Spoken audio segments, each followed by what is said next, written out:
사랑하는 우리 아버지 하나님, 주님의 은혜 진심으로 감사하고 오늘도 하나님의 말씀을 통해서 우리 한 사람 한 사람 주님을 깨닫고 주님을 배우고 정말 주님을 닮아가는 그런 우리 되게 하여 주옵소서. 예수 이름으로 기도합나이다. 아멘. 우리 하나님 말씀은요, 우리 요한계시록 3장 8절 한 절입니다. 아주 짤막한 말씀인데 같이 한번 본문을 먼저 읽겠습니다. 다 같이 읽습니다. 시작. 볼지어다 내가 내 앞에 열린 문을 두었으되 능히 닫을 사람이 없으리라. 내가 내 행위를 아노니 내가 작은 능력을 가지고서도 내 말을 지키며 내 이름을 배반하지 아니하였도다. 아멘. 특별히 오늘 본문 가운데서 여러분들이 기억할 것은요, 내가 내 앞에 열린 문을 두었으되 라는 겁니다. 열린 문을, 저와 여러분 앞에도 그런 열린 문이 다 있는 줄로 믿습니다.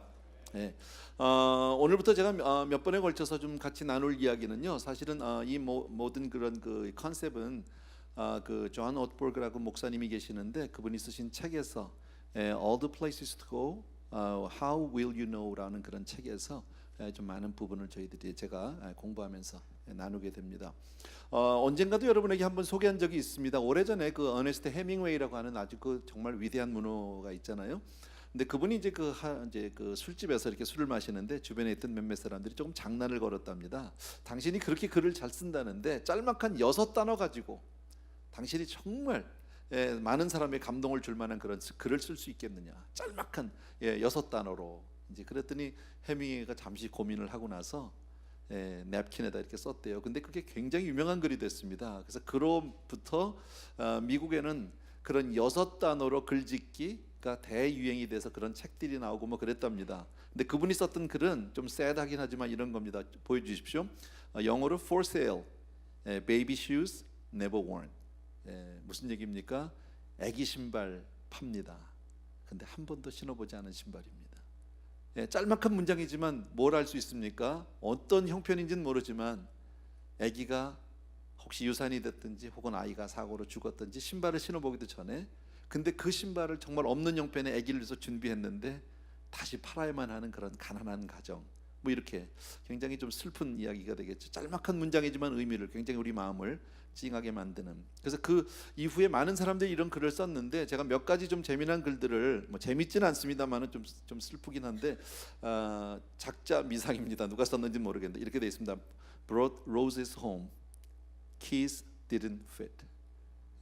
집에 장미를 한 다발 사가지고 왔어요. 근데 키가 안 맞아요.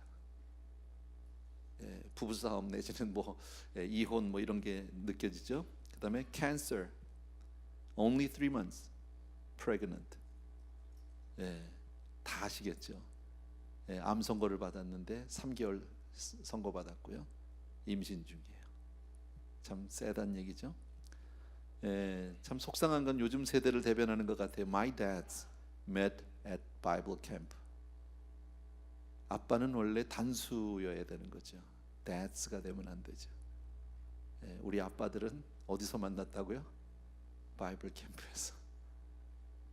이런 쎄한 얘기도 있고요. New start, 새로운 출발. New you, 새로운 당신. Not you, 넌 아니야. They lived happily ever after.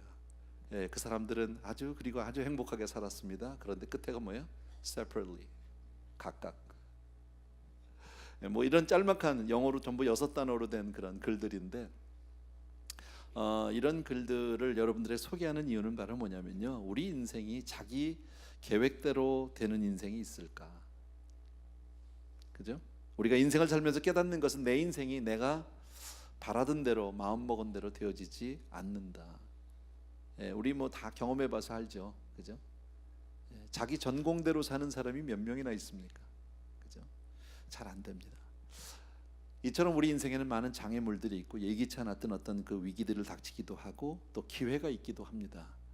사람들은 이런 많은 세월 속에서 많은 실패, 많은 어떤 그런 예상치 못했던 일들이 벌어질 때 결국은 뭐예요? 인생은 다 그런 거지 뭐, 이렇게 포기하게 된다. 근데 하나님은 오늘 우리 앞에 열린 문을 두셨다라고 얘기합니다. 다시 말씀드리면 우리에게 기회를 주시겠다라는 거죠. 때로는 하나님이 우리에게 정말 분명하고도 확실한 모습으로 다가올 때도 있어요. 성경을 보면 모세가 가시떨기나무 불꽃 가운데서 하나님을 만납니다. 확실한 거죠. 놀라운 체험이죠. 기적적인 체험이죠. 또 야곱이 밤새도록 천사와 씨름을 합니다. 이거는 뭐 보통 사람들이 체험할 수 있는 건 아니지만 분명한 그런 하나님과의 만남. 또 혹은 발람 선지자를 정말 하나님이 막기 위해서 나귀의 입을 열어서 말을 갑자기 타고 가던 나귀가 막 말을 하고 막 뭐라고 얘기하면 깜짝 놀라게 되고요. 기드온의 양털 사건이라든지 등등 성경에는 이런 많은 내용들이 있습니다.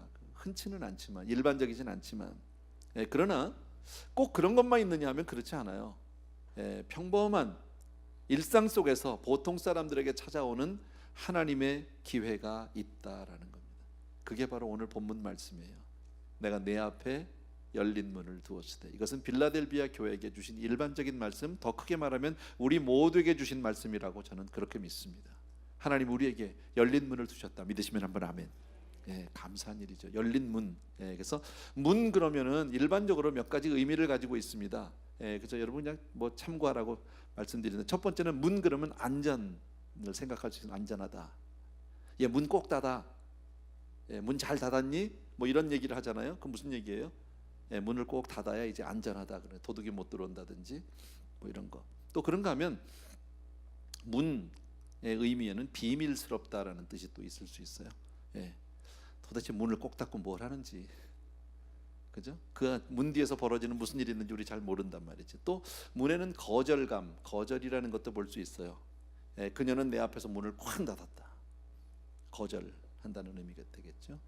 또 문은 쉼, 이렇게도 볼 수 있습니다.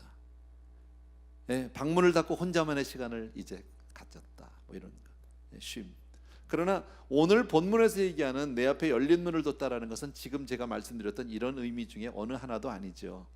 사실은 오늘 본문이 얘기하는 건 바로 뭡니까? 여기서 얘기하는 문은 우리의 일상적인 어떤 일상의 삶 가운데서 의미 있는 일, 의미 있는 삶을 할 수 있는 기회의 문, 열린 문, 이렇게 볼 수 있는 거죠. 하나님의 도구로 쓰임 받을 수 있는 문. 하나님은 항상 우리 모든 사람들에게 하나님과 더불어 살 수 있는 그런 놀라운 문을 열어놓고 계시는 줄로 믿습니다. 그런 기회라고 말하면 문, 기회 같은 내용으로 봐도 될 것 같습니다. 헬라어에 크게 보면 들어보신 적이 있을 겁니다. 시간이라는 단어를 의미하는 두 가지 단어가 있어요. 시간이라는 뜻의 의미를 가진 두 단어가 있는데, 하나는 크로노스라는 단어고 하나는 카이로스라는 단어입니다. 자주 쓰지는 않습니다만은 크로노스는 일반적인 시간입니다. 보통 몇 시, 언제 뭐 이런 거예요. 근데 카이로스는 좀 뭐랄까 의식과 주관적이고 개인적인 시간이에요. 쉽게 말하면 이런 겁니다. 두 남녀가 데이트를 하다가 두 사람이 만난 100일, 이건 두 사람에게만 의미 있는 시간. 이건 카이로스예요. 크로노스가 아니라. 쉽게 말하면 뭐 결혼기념일 이런 건 다 뭐예요? 이런 건 다 카이로스, 그런 의미를 가지고 있다. 자, 어쨌든 카이로스라는 말을 다른 말로 바꾸면 시간이도 되겠지만, 다른 말로 바꾼다면 기회, 이렇게 볼 수 있어요. 오늘 그러니까 열린 문에서 그 문이 바로 기회를 우리에게 얘기하고 있기 때문에 이제 기회라는 단어를 말하는데, 누구나 기회를 잡고 싶어 합니다. 기회를 원하지 않는 사람은 아무도, 나도 기회만 있으면, 기회만 주어진다면, 뭐 이렇게 우린 참 안쉬움을 나타낼 때가 참 많거든요. 근데 기회 잡는 게 쉬워요, 어려워요? 어려워요. 기회 잡기가 참 힘들어요. 안타깝게도 대개는 기회를 놓치고 나야 기회인 줄 알아요. 그죠? 있을 땐 잘 몰라요. 그래서 그 기회라는 신은 이제 헬라어로 카이로스라고 하는데, 그 카이로스라는 신, 기회라는 신을 사람들이 이렇게 그려놨습니다. 뒤에 보입니까? 좀 먼 데서 잘 안 보일 수도 있는데, 그 제우스 신의 막내 아들이래요. 뭐 신화에 보면요, 뭐 중요한 건 아니겠지만 이렇게 써놨습니다. 옆에다가 내가 벌거벗은 이유는 눈에 쉽게 띄기 위함이고, 내 앞머리가 무성한 이유는 사람들이 나를 보았을 때 쉽게 붙잡을 수 있게 하기 위함이며, 내 뒷머리가 대머리인 이유는 내가 지나가고 나면 다시는 사람들이 나를 붙잡지 못하도록 하기 위해서다. 어깨와 발에 달린 날개가 달린 이유는 그들 앞에서 최대한 빨리 사라지기 위해서이다. 나의 이름은 기회이다. 기회라는 말에 대해서 이렇게 은유적으로 이렇게 표현을 해줬는데, 바로 이런 거다라는, 기회라는 게 앞에는 머리가 많은데 지나고 나면 대머리라 잡을 수가 없고 날개가 달려서 빨리 지나가고, 뭐 이런, 그러니까 기회에 대한 어떤 아쉬움, 안타까움에 대해서 얘기하고 있는 거죠. 그러나 분명히 우리가 기억해야 할 것은, 성경 안에서 기회에 열린 문은 특별한 어떤 몇몇 사람에게나, 강력한 사람에게나, 무슨 힘 있는 자에게만 찾아오는 것이 아니라 하나님은 우리 모두에게 문을 열어주시겠다고 약속하고 있다라는, 우리 모두에게 기회가 있는 줄로 믿습니다. 문은 언제나 우리 앞에 있다. 나치 강제 수용소에서 살아남은 한 의사가, 빅토르 프랭클이라고 하는 그런 의사가 그가 쓴 책에서 이렇게 고백을 했습니다. 그는 의사인데 나치가 와서 전 재산을 몰수하고 자기의 모든 가족을 다 처형시키고 그리고 자기만 포로 수용소에 잡혀 들어갑니다. 감옥입니다. 우리가 한 대로 감옥은 문이 없는 곳이죠. 마음대로 들어갈 수도 나올 수도 없는 곳입니다. 그러나 이 닥터 프랭클은 그 안에서 또 다른 문을 발견하게 됩니다. 그리고 그의 쓴 책에서, 감옥 속에서라는, 죽음의 수용소라는 책에서 이렇게 씁니다. 사람에게서 모든 것을 앗아갈 수 있어도 하나만큼은 빼앗을 수 없다. 그것은 바로 인간의 마지막 자유, 어떤 상황에서도 자신의 태도를 선택할 수 있는 자유, 자신의 길을 선택할 수 있는 자유. 그리고 그는 보이지 않는 또 다른 길을 거기서 찾게 되는 거죠. 그러면서 그는 오히려 간수들이 감옥 안에, 문이 없는 감옥 안에 갇혀 있다라고, 그렇게 그것을 발견했다라고 얘기합니다. 여러분, 이처럼 어떤 환경에서도 우리에게는 항상 문이 열려 있을 수 있다. 어떤 환경, 사람들은 항상 보이는 기회, 가시적이고 뭔가가 좀 붙잡을 수 있는 이런 것들을 원하지만, 그러나 보이지 않는 그런 많은 문들이, 하나님이 주신 기회는 항상 우리 앞에 있는 줄로 믿습니다. 그래서 사람들은 많은 선택을 하며 살잖아요. 어떤 그런 이 심리 연구가인데요, 콜롬비아 여자분입니다. 쉬나 이엔가라고 하는 그런 분이 이런 얘기를 했습니다. 보통 사람이 하루에 매일 70번 정도의 의식적인 선택과 결단을 하면서 산다. 그러니까 몇 시에 일어나야 되지, 뭘 먹어야 되지, 어딜 가야 되지, 누굴 만날 거지, 뭐 이런 것들 등등 하는 그런 의식적인 결단을 대략 평균 70번 정도 한대요. 1년이면 대략 곱해보면 25,500번이랍니다. 70평생이면 약 180만 번의 선택을 하게 된다, 사람은. 우리가 잘 아는 그 알베르 까뮈라고 하는 불란서의 철학자며 작가이신 그분이 이방인이라는 책 여러분 아시죠? 있어요, 그런 게. 이거 학교 다닐 때 다 읽는 책이야, 이거. 근데 그분이 이랬어요. 인생은 자신이 내린 모든 선택의 총합이다. 지금 오늘날에 나는 이제껏까지 내렸던 많은 선택들의 그 결과가 오늘날의 나라는 거죠. 여러분, 하나님 우리에게 많은 기회들을 주셨고 우리는 그 기회들을 선택했습니다. 그러니까 내가 이제까지 내린 모든 선택을 합하면 바로 지금의 난 거예요. 이제 그런 얘기. 그런데 참 안타까운 것은, 어리석은 것은 대부분의 사람들이 기회를 찾기 위해서 먼 데 있는 것을 바라봅니다. 그래서 첫 번째가 뭐예요? 내 코앞에 있는 기회를 놓치지 말아라.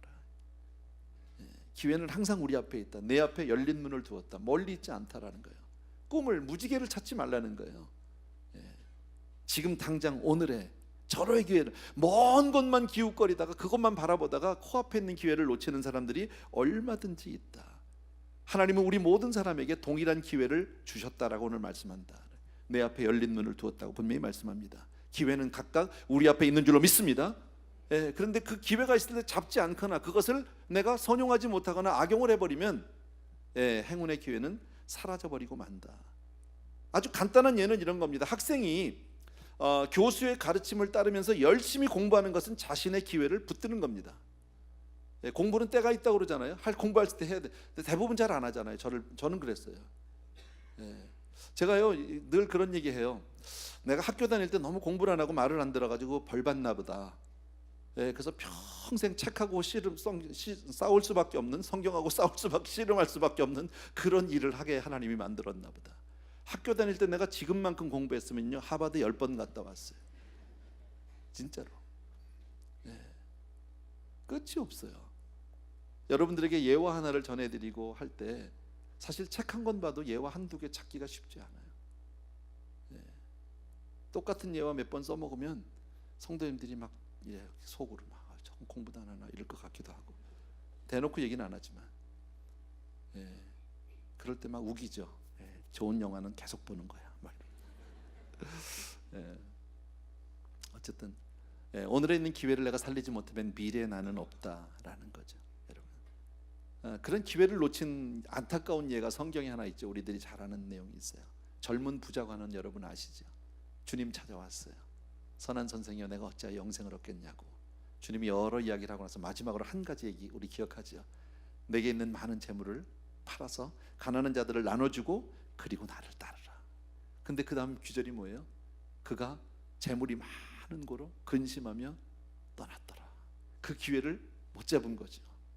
정말 안타까운 거죠. 돈 때문에 뭘 놓쳤어요? 어쩌면 가룟 유다 대신에 12제자의 자리에 갈 수도 있었고, 만약에 그렇게 됐다면 하늘나라 새 예루살렘성이 12귀초석 중에 하나가 될 수도 있었던 그런 놀라운 기회입니다. 엄청난 기회를 돈 때문에 놓쳐버렸다라는 거지. 아마 모르긴 몰라도 이 사람 얼마나 땅을 칠까요? 뭐 땅 정도 쳐가지고 되겠습니까? 그죠? 네. 그런가 하면 정말 작은 일에 충성하고 일상에 정말 최선을 다하면서 그 놀라운 기회를 잡은 사람이 있습니다. 아마 여러분 아시는 얘기일 수도 있는데, 토스카니라고 하는 유명한 지휘자가 있습니다. 이태리가 낳은 천재적인 지휘자라고 그렇게 얘기하는데, 이분은 그 당시에, 그분이 어렸을 때는 당시에 이태리에서는 굉장히 신분이 낮은 집 가정에서 태어났습니다. 아버지가 양복을 만드시는 분이었는데, 지금 뭐 이태리 양복 그러면 아주 최고잖아요, 그죠? 근데 이태리 옷 그런 명품인데, 그 당시에는 아마 그런 분들이 굉장히 신분적으로 낮게, 근데 그런 집에서 태어났고, 근데 얘가 음악적인 재능이 상당히 있습니다. 그래서 밀라노 그 음악 전문학교에서 첼로를 전공하게 되고요. 그리고 처음에는 그 학교를 들어가게 되는데 너무 아이가 눈이 나빠서 악보를 읽을 수가 없는 거예요. 작은 그 악보를. 그래가지고 입학이 거절됐습니다. 근데 얘가 거기서 멈추지 않고 악보를 그냥 싹 외워버렸습니다. 그래가지고 입학을 허락을 받았고, 그리고 오케스트라에 이제 단원이 되게 됐습니다. 나중에.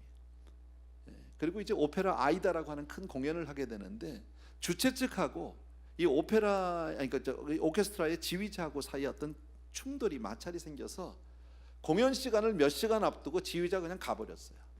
난리가 난 거죠. 생각해 보세요. 공연 시간이 이제 다 됐는데 지휘자는 없어요.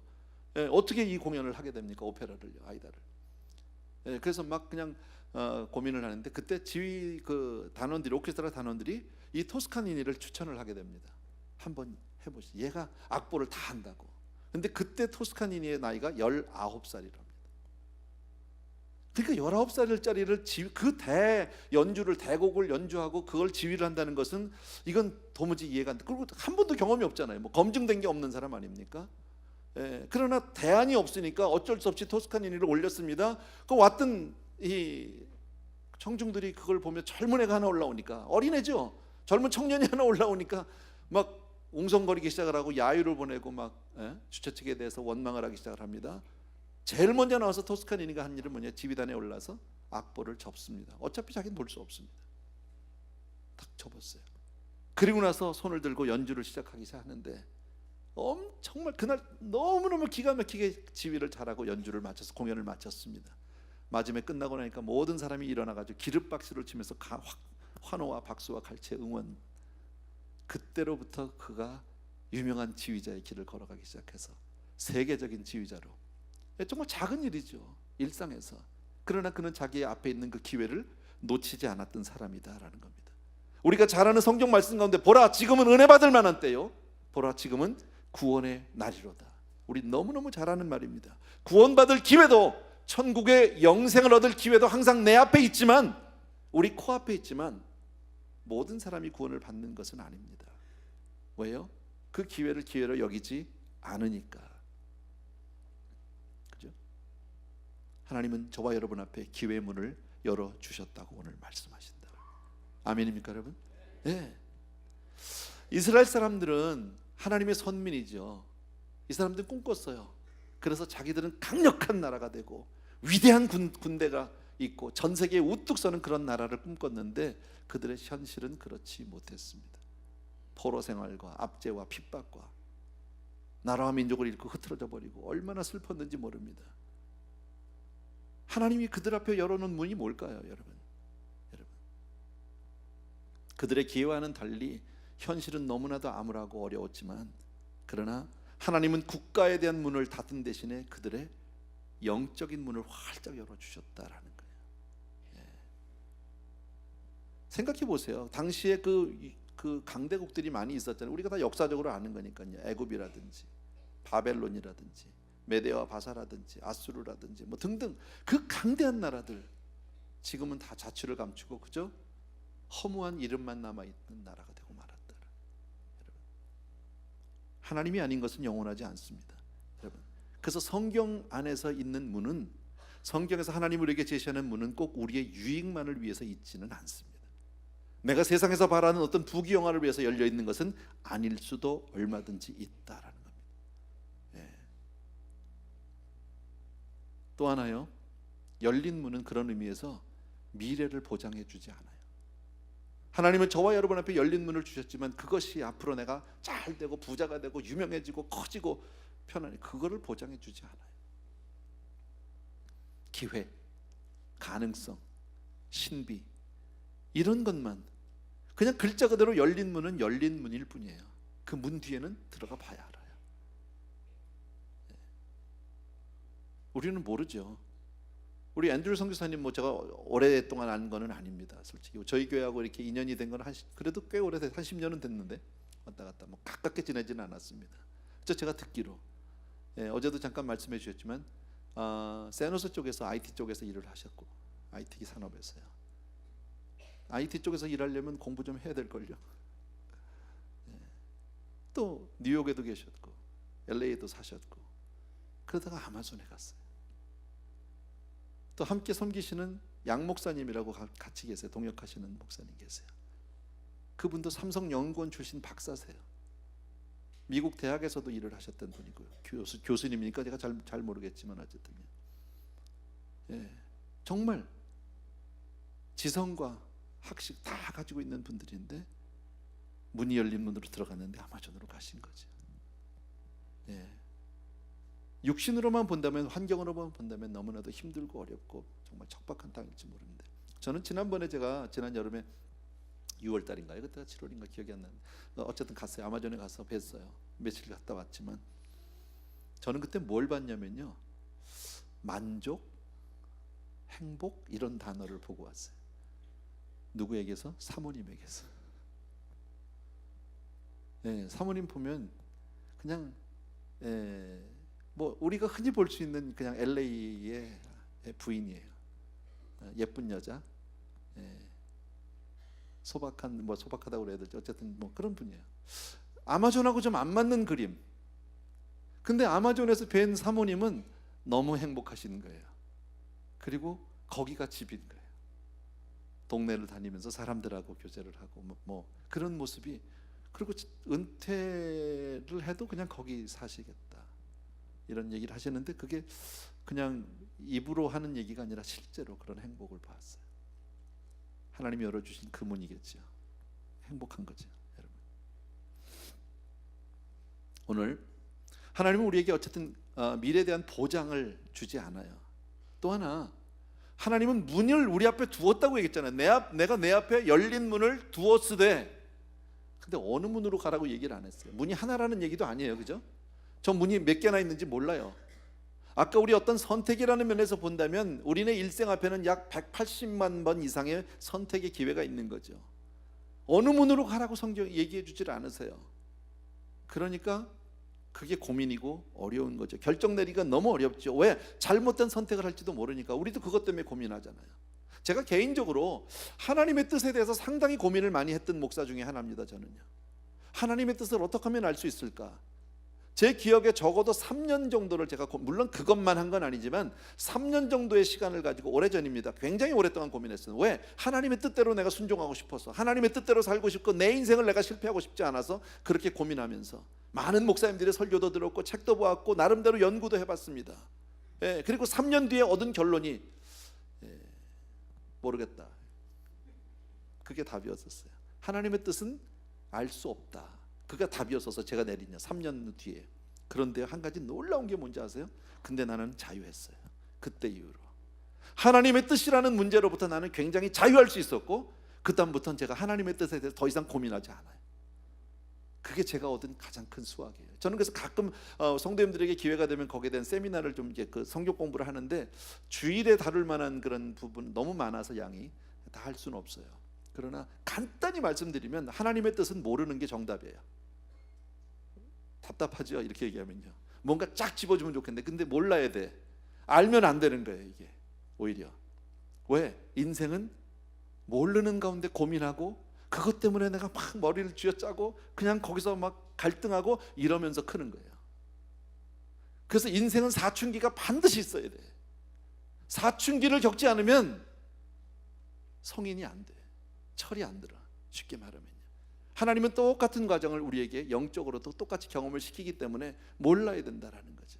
저는 초창기에 저 신앙 초창기입니다. 초기에 제가 알던 한 이 분이 계셨는데 참 신령하세요. 정말 주님을 너무너무 사랑하고 그분이 얘기하는 거 보면 막 주님하고 일문일답을 하는 거예요. 언젠가 제가 이런 얘기, 그분 짜장면집 딱 가면 그래, 하나님, 주님 내가 짜장면 먹을까요? 짬뽕 먹을까요? 뭐 이러고 기도해. 그러면 주님이 야끼만두 먹어라 뭐 이렇게 얘기하시고 이제. 나는 그게 너무 부럽더라고. 야, 이분은 어떻게 그렇게 얘기를 하냔 말이지, 주님하고. 나는 그분이 부러웠는데 내가 신앙을 깨닫고 나서, 이거를 깨닫고 나서 보니까 그분은요 참 어리석은 사람이에요. 그분은. 그리고 신앙이라는 터울 안에, 뭡니까, 굴레 안에 스스로 갇혀서 속고 있는 사람이에요. 그게 신령한 사람이 아니더라고 보니까요. 내가 그걸 알았어요. 그 공부를 통해서 제가 그걸 알게 된 거야. 아, 이게 그런 게 아니로구나. 왜? 하나님이 저와 여러분을 지으실 때, 미리, 이게 나중에 조금 이따 해야 되는 얘기인데 미리 나왔네. 어쨌든 합시다.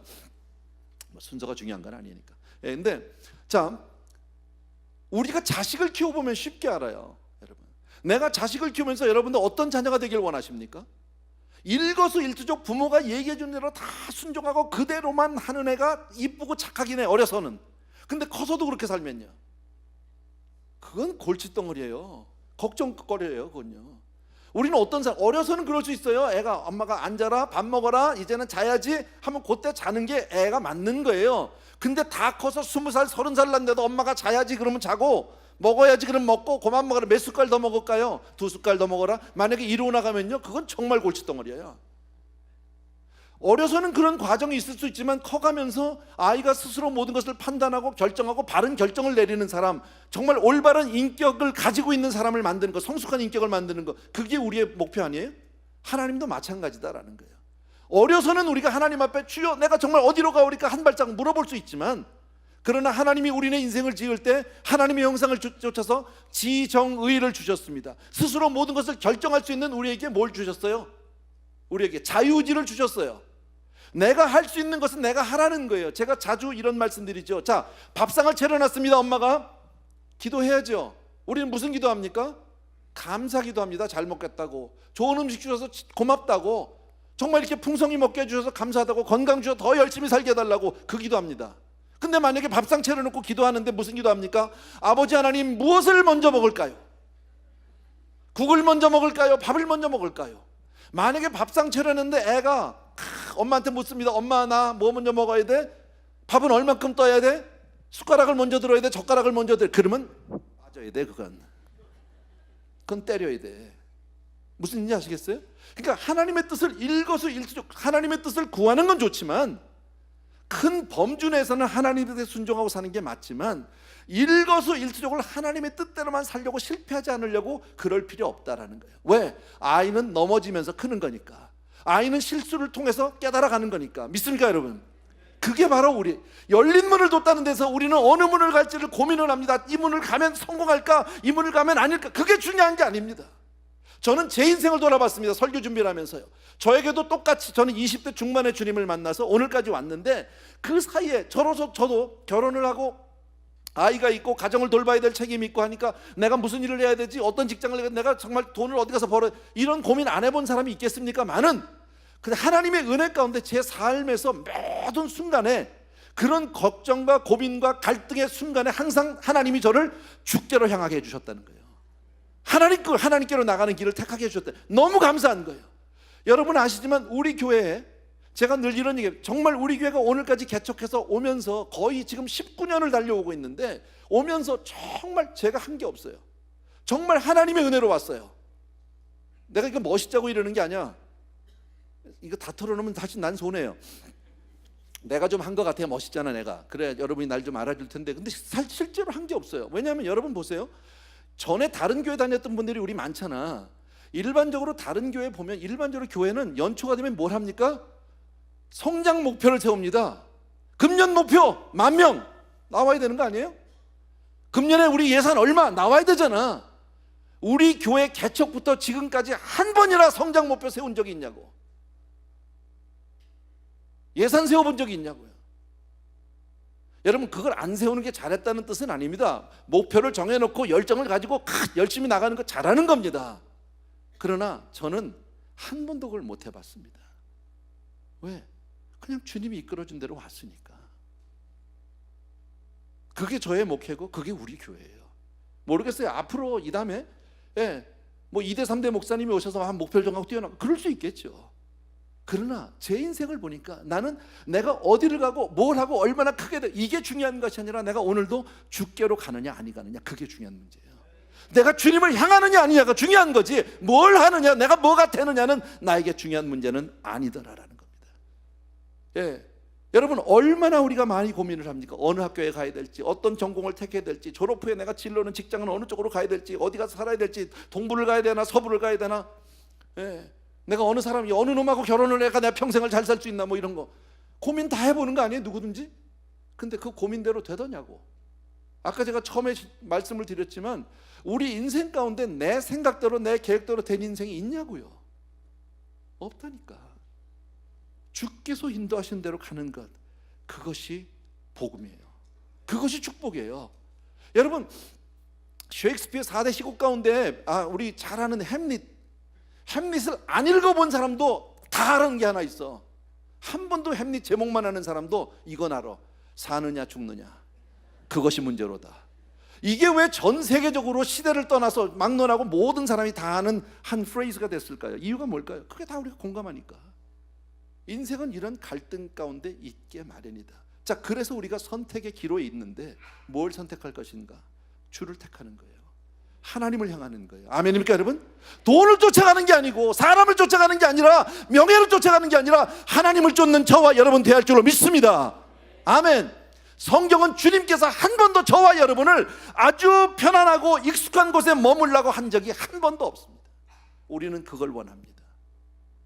우리는 편안하게 자리 피고 오래오래 편안하게 풍족하게 그렇게 살고 싶어 합니다. 근데 하나님은 그렇게 얘기하지 않았어요. 우리가 잘 아는 아브라함 불러내시면서 뭐라고요? 본토 친척 아비집 떠나서 가라고. 어디로요? 그냥 가, 인마, 가려는 대로. 그거잖아요. 몇 살? 75. 75은 이민 갈 나이가 아니라니까. 이민은커녕 이제 이사도 가면 안 돼, 그 나이에는. 그잖아요. 그건 이사 갈 나이가 아니라니까. 근데 하나님이 그때 떠나라는 거예요. 지금까지 누렸던 기득권을 버리고 나가라는 거예요. 얼마나 어렵습니까? 나가는 한 매 발자국이 고민인데. 근데 그게 주님이 부르셨다면 가는 게 그게 복이라는 거지. 아브라함을 하나님이 부르셨을 때 이스라엘 민족은 아직 시작도 안 했을 때예요. 히브리 민족의 시작이 없었을 때, 아직 이스라엘의 나라가 있기도 전 아닙니까? 아브라함을 통해서 히브리 민족이 되어졌잖아요. 아들도 하나도 없는데 하늘의 별과 같이 바다의 모래처럼. 뻥도 이런 뻥이 없잖아. 그잖아요. 그런데 하나님이 오라는 대로 가니까 그게 복이다라는 거지. 우리 믿는 사람이 믿는 게 뭡니까? 그거죠. 어느 문이 중요한 게 아니라 주님이 계시는 쪽으로 가는 거예요. 아멘. 그러니까 매 순간순간 저와 여러분의 결정은 어느 쪽을 향해 합니까? 내가 정말 이 결정을 통해서 주님 앞으로 더 가까이 갈 것인가 아닌가, 그것만 따지면 된다. 아멘. 그래서 열린 문은 그냥 아무 기회나 어떤 그런 것을 의미하는 게 아니에요. 하나님을 위해서 하나님과 함께하는 길, 하나님을 위해서 정말 하나님과 함께 사는 그 문이 바로 열린 문이 되어야 할 줄로 믿습니다. 말씀드린 대로 하나님의 관심은 저와 여러분이 얼마나 크게 버느냐, 얼마나 큰 성과를 만드느냐에 전혀 관심 없습니다. 우리가 어디서 살고 어느 동네 살고 어떤 집을 가지고 있고 뭐 차가 몇 개가 있고 그거 전혀 관심 없습니다. 하나님의 관심, 내가 어떤 사람이 되느냐,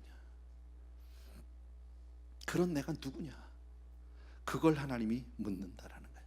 여러분, 이것을 깨닫고 나면 우리가 삶을 대하는 시각이 완전히 달라질 수 있어요. 이제는 실패를 두려워할 이유가 없다라는 거예요. 설사 아닌 길로, 정말 아닌 길로 가더라도 주를 향해서 가겠다고 달려가면 주님께서 합력해서 선을 이루어 주실 줄로 믿습니다. 그런 거죠. 잘못된 선택이면 어때? 그걸 통해서 주님이 나와 함께 하시면 거기서 나를 다시 이렇게 세워주실 거 아닙니까? 화를 복으로 바꿔주신 하나님, 없는 것을 없는 데서 있게 하시는 하나님 믿습니까 여러분? 우린 그 하나님을 믿는 거죠 여러분. 그래서 참 제가 감사했어요. 예. 목사님 아까 그 조한 목사님 그 책을 보면서 전에 좀 됐어요. 본지는요. 좀 보면서 주제가 괜찮다, 잘하는 내용인데, 그래서 이제 그걸 마음에 두고 있다가 설교 준비를 쭉 이걸 정리를 하고 좀 많이 참고를 하고 또 제 설교를 집어넣고 막 이렇게 하는 가운데 제가 아까 얘기했듯이 제 인생을 돌아본 거예요. 짤막한 제 인생을 돌아봤어요. 내가 미국 가서 한 게 뭔가? 저는 미국 가서 시작한 거니까요. 네가 미국 가서 한 게 뭔가? 주님이었었어요. 다른 게 없었어요. 예. 늘 주일이면, 수요일이면, 주중에 성경 공부가 있으면, 또 아니면 주중에 그 사이에 시간이 나면 늘 제가 만나는 사람은 교회 식구였었고, 늘 만나는 사람은 목사님들이었었고, 내가 늘 가는 곳은 교회였었고, 수양관이었었고, 기도원이었었고, 그거였었어요. 그때 당시에도 많은 사람들이 내 주변에서 주말만 되면 놀러 가기도 하고, 무슨 연휴가 되면 어디로 놀러 가기도 하고, 산으로 들러 많이 여행도 다니셨어요. 나에게는 그렇게 갈 수가 없었어. 왜? 나는 주말이면 교회 가야 되니까. 그게 내가 갈 곳이었으니까. 그렇게 산 내 인생, 주님을 향해서 살아온 내 인생에 지금 30여 년 뒤에, 거의 지금 뭐 40년 가까이 됐는데, 그 이후에 내 삶을 보면 행복하다는 거죠. 내가 한 것이 없는데 하나님이 이루어 주셨다는 거죠. 아멘입니까 여러분? 여러분, 우리 교회가 개척하고 19년 동안 아무 일이 없이 왔다. 이거 기적 아니야? 하나님의 은혜 아니에요? 인정이 안 되세요 이게? 내가 목회를 잘해서 그랬다? 어떻게 생각해요? 내가 정말 한번 물어봅시다. 목사님이 목회를 너무 잘해서 오늘같이 교회가 잘 되고 정말 평안하고 다 풍족하고 좋다, 그렇게 믿으시면 아멘. 뭐 이래 아멘이. 내가 사실은요, 여러분이 아멘을 크게만 하면 내가 월급 올려달라고 그러려고 그랬어. 내가 그거 가지고는 안 된다. 근데 그거 나온 거 보니까 안 깎는 게 다행이다. 제가 한 게 없어요 여러분. 우리네 인생에 주관자가 하나님이세요. 아멘. 그분이 어떤 분이면 어때요? 내 앞에 기회를 주셨다잖아요 여러분. 정말 여러분이 여러분의 인생 가운데서 하나님의 영을 더 많이 경험하고 싶다면, 하나님이 주신 기회를 더 붙잡기를 원한다면, 주님을 사모하시고 주님을 의지하는 것, 그게 답인 줄로 믿습니다. 아멘. 같이 기도하고 싶지만 시간이 지나서 찬송 하나 드리고 마치도록 하겠습니다. 귀하신 주여, 날 붙드사 하는 찬양입니다. 찬송입니다. 잘하는 찬송. 자리에서 다 일어나셔서 우리 같이 찬양 드리겠습니다.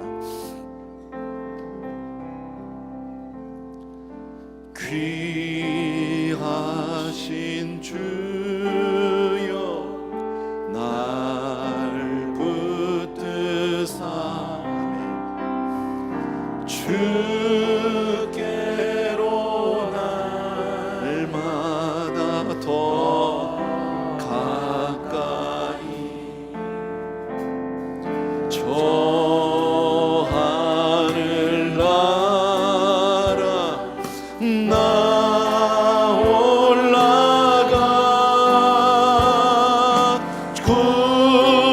구주의 품 안에 늘 안기려. 아멘. 아멘. 영생의 복 받기 원합니다. 아멘. 아멘. 아멘. 여러분, 정말 주님을 의지하고 주님만 믿고 주님을 향하고 주님을 정말 따르기를 원하시는 분만 한번 두 손을 가슴에 대고 보시기 바랍니다.